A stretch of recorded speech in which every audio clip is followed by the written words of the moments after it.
This is.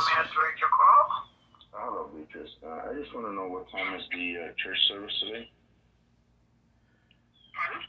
I just wanted to know what time is the church service today. Just let me show you. It's not 7. Just let me take a peek for you. I just went blank.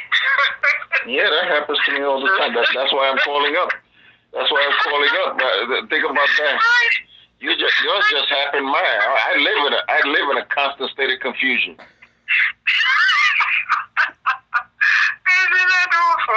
That's 7 o'clock. 7 o'clock. Okay, that's good. See, I'll probably call up again. I'll probably forget a little while and call you back again.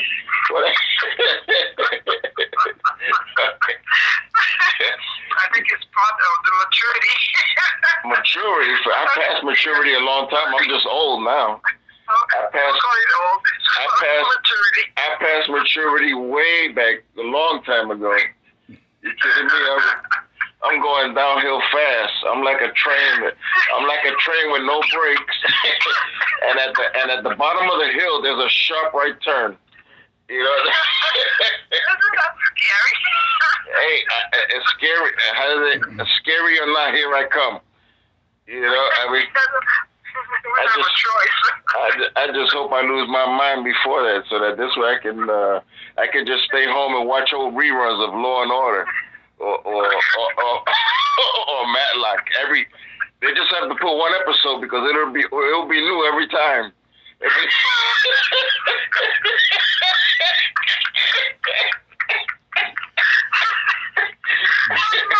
You gotta laugh about it because I mean that's just the way it is, you know. There's nothing we can do. No, man, the thing was I was telling my son, I said, the Bible says that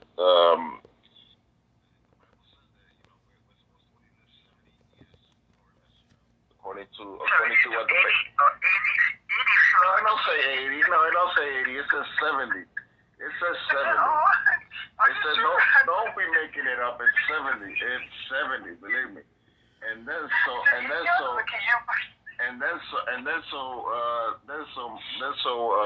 relative who was listening to the whole conversation, he said, "Hey, but don't say that too much.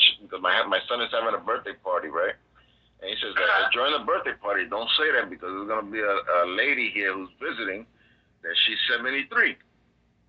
And I said, so you want me to lie just for her? I said, I'm not lying for nobody, I said, I mean, if you don't know you getting old at 70, there's something wrong with you. I mean, we don't want to scare her neither. Well, hey, I'm just and then I told my son, I said, look at because my parents, one of them lived to 80 and the other one lived to 92. My mother lived to 92. And then so I said, but look at how bad the last couple of years were. I mean, my mother, she was constantly in pain. I mean, she was always talking about loneliness, and they have, and my brothers put her in a nursing home.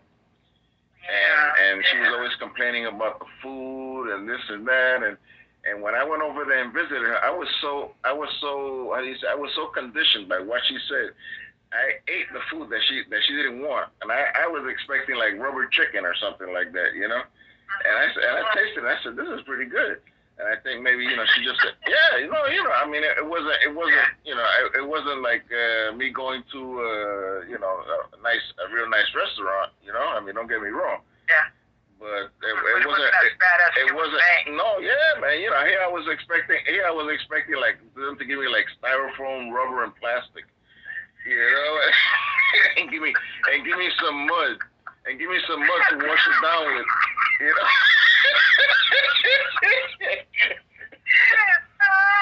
But the thing is that she says that so that this way people bring her food, or whatever.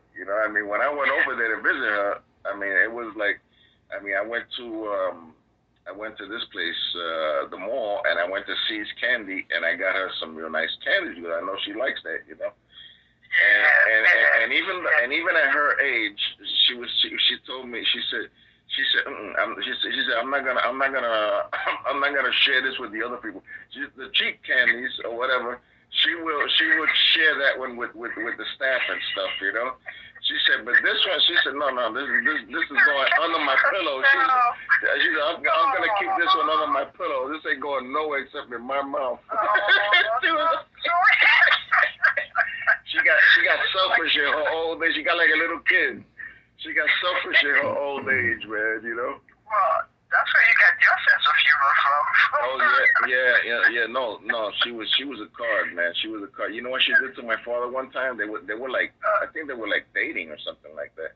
And they went out to Coney Island or some other place that had like a big roller coaster. And my father hated roller coasters. He was terrified of roller coasters. And then so my mother tricked him into getting on the ride.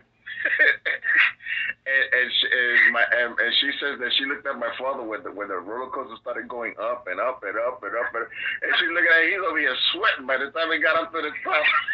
And he was like biting. He was biting his jacket.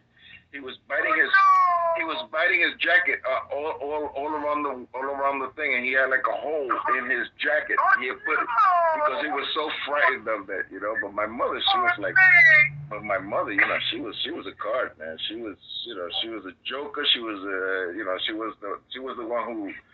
You know, I can see why he stayed with her because she was very funny. She loved life. She loved life. Yeah. Well, loved life. Yeah, and she only went to like.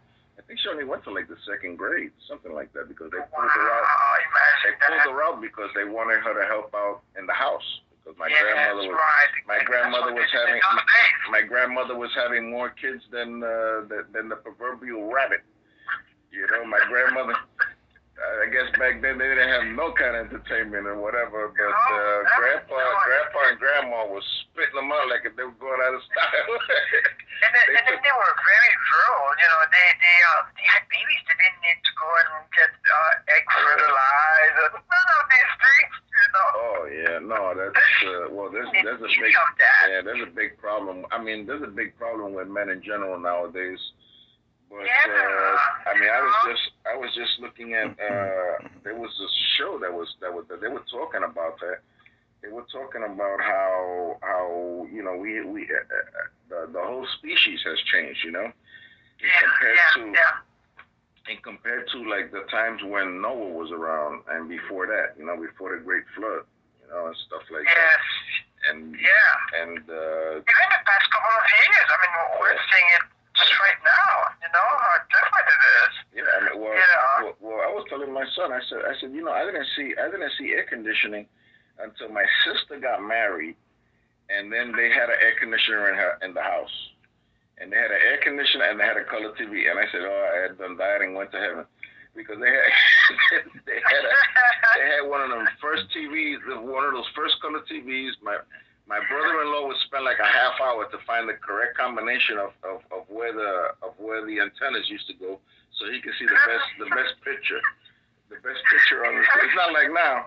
Now you just turn it on and that's it. It comes on beautifully. You know. But back then you had to.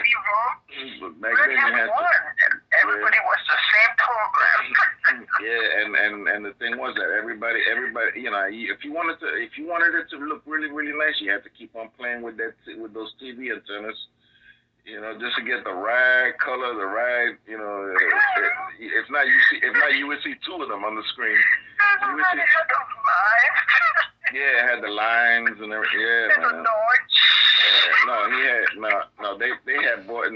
they had gotten a Sony TV, a color TV that it was like, I don't know how many, it was like 25 inches or something, and it was like so tremendous. I said, man, there's nothing is gonna be better than this forever.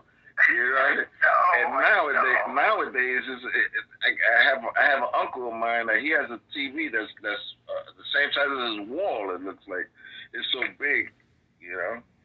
And I told him, I said, when you die, leave me that TV.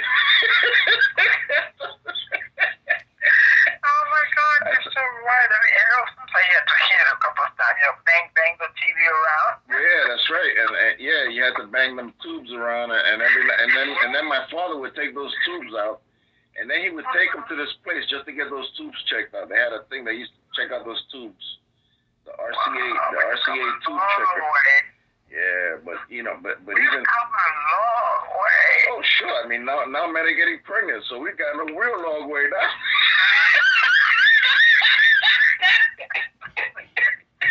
I don't care what they say. Yeah, they're not getting pregnant. You know very well. It's a woman. What? I think I'm pregnant over here. What are you talking about? Yeah. I'm gonna call up TMZ and I'm gonna sell the rights to my natural childbirth any minute now. I'm just ready for the sonogram to happen so that this way they could confirm it. You know very well. The men, that's one thing they cannot do. I don't care what they say, they cannot put a uterus in a man. Hey, their body is not built for that. Yeah, no. So they have these women going around and, saying they're a man, but meanwhile they have a uterus where they can have a baby. No, it's an attack on women. They're attacking women. I don't know why, but they are attacking women. I mean, think about it. Now, if you're a trans woman and you say you're a woman, that's okay. But if you're a woman and you say you're a woman, that's not okay. Yeah, and if you're a woman who wants to do sports, that's not okay. But a trans woman who wants to do sports, that's okay. So that's crazy. They want to play against the poor women that are not as strong as them. Yeah, they're winning. I mean, and they claim, we did it. No, you did not. Yeah, no. And the thing that I mean, I was born in 1957, and I was born and raised in the Bronx. And as far as I know, there was always that strange person in the family who was gay in our family, or a neighbor, either a relative or a neighbor was gay. But they knew that they were a man or a woman deep inside. They knew it. I mean, there was no question about it, and they didn't delude themselves. But now these people get mad, even if you mistakenly call them the wrong pronoun. I mean, here they can have a full beard, and you call them sir, and they'll get mad at you, or whatever. Or they just identify, and they want everybody to know it. They're like mental telepathy. They want me to know their pronouns. Get out of here, I'm like, no, exactly. It's so scary. What's right is wrong. What's wrong is right. What a world. Yeah, I was born in 1953 and was brought up in Brooklyn, New York, so I know exactly what you're talking about. You were born when? 1953. 53. Okay, so yeah. So 3 years before you. Yeah. 3 years before you, so I got to see a lot of things going on. My goodness, it's amazing. Yeah. We've been there, seen a lot, and we just have to keep the faith and keep on praying for the next generation. We won't be there to see what's going to go on, but we have to pray for them. I don't know, man. It's going to be hard. It's not going to be a good one. I can tell you that much. It's gonna get weird, It's gonna get weird. Even the Bible colleges, they wanna take them to court so that this way they allow gays in there and stuff. That's really weird. That's right. That's really because they want to come in with their own doctrines, and you can't tell them, hey, you're wrong. Our book says it's wrong. Period. And you can't change the Bible. The last thing in the relations is, you'll be left to you if you add or remove anything from this Bible. Yeah, that's why I kind of like the Crossing Church, because the pastors there, they tell it like it is, Oh yeah, pastor's not afraid. If you like it, that's good. But if you don't like it, too bad. But he does it in love. It's like welcome. It's better. These other things don't come to church. Yeah. Because you don't want to kick them out of church. He doesn't do that. Yeah, no. But you are going to know that what you're doing is wrong. Yeah, that's true. That's true. Well, Beatrice is... Right. Yeah, and you say your name is Beatrice? I see you tonight. God bless you. You say your name is Beatrice. Okay, well, my name is Victor, so if I see you around, I'll let you know. Okay. God bless you. Yeah, if you want to, let me see something here. I think I have,